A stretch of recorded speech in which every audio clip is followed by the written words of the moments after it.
So which one comes first? Is it the regulation or the innovation? So can we regulate the things we don't understand?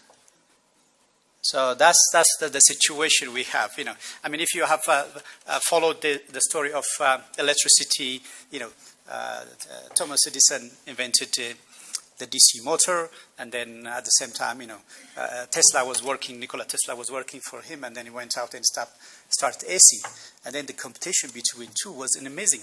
And then, in fact, AC was considered to be dangerous, and then Thomas Edison was executing cats and dogs and all that things to show that the competitor technology is dangerous.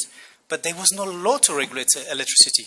But now in Ethiopia, if there is no law, you can do nothing.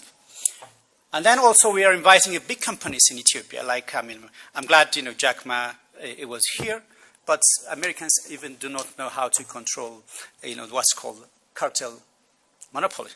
So money is not also thing. So the regulation has to be come later, not first. We can't have a law for the things which we have not invented. The first thing we need to do is let the innovators do their work and then self-regulate it.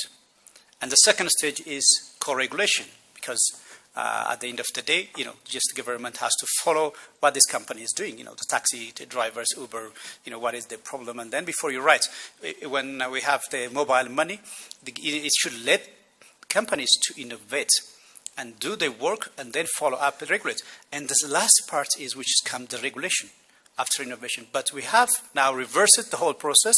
I mean, if you go to the Ministry of Industry, in fact, they have 860 lists of things to do in Ethiopia. If it's not in that list, you are not allowed to do it in this country. They tell you, it's not the list, so you cannot do it. Because I had the same experience. So the regulation has to change. And then it's no more the technology can be regulated by accountants and economists. It has to have a technology department, those who understand algorithm, the scientists, and all the things to see the impact of things. And the first picture I show you, Bethlehem, is she programmed algorithm. Will she end up like, those guys? Or the fact that she was born in Ethiopia, she will be, ending up like the rest of us. So the regulation